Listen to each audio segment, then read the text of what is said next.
c'est la visite et la visite incrémentale. Je pense que finalement, la visite est au monde physique, ce que le clic est au monde du digital.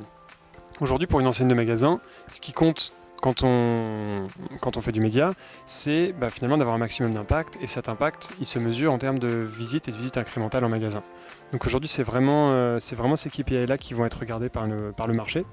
Et je précise bien visite incrémentale parce que le problème avec les visites, c'est qu'on est capable de voir combien de personnes sont rendues en point de vente suite à l'exposition, mais on n'est pas capable de dire parmi toutes ces personnes lesquelles seraient venues ou lesquels sont venus grâce aux médias, lesquels seraient venus quand même. Et donc c'est là où l'incrémentalité prend tout son intérêt, parce que ça permet vraiment d'être capable de voir l'impact précis d'un levier.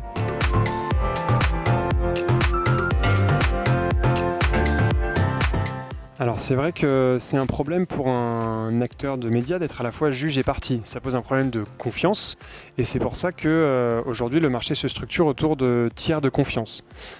Ça a l'avantage en fait de proposer aux annonceurs, aux agences, une mesure qui soit indépendante et qui permette vraiment de mesurer l'impact de ce que peut faire un acteur ou un autre.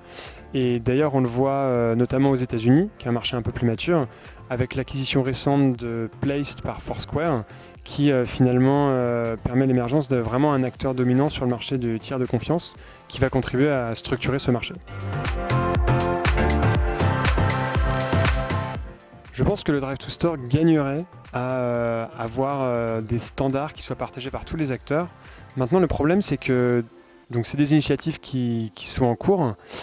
C'est pas forcément simple de définir un standard parce que la mesure de la visite, elle est complexe. Il y a plein de paramètres. Il y a des technologies différentes qui sont utilisées pour mesurer des visites. Et entre un boîtier Wi-Fi, un boîtier beacon, de la donnée SDK, de la donnée bit request, de l'extrapolation, pas l'extrapolation, finalement, faire émerger un standard de tout ça, c'est pas évident.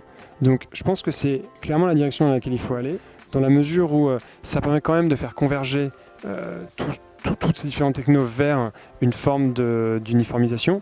Et en attendant, il y a des technos qui sont en place, qui ont leur méthode de mesure, qui sont sérieuses et qui permettent du coup de comparer les différents acteurs et savoir ce qui se passe.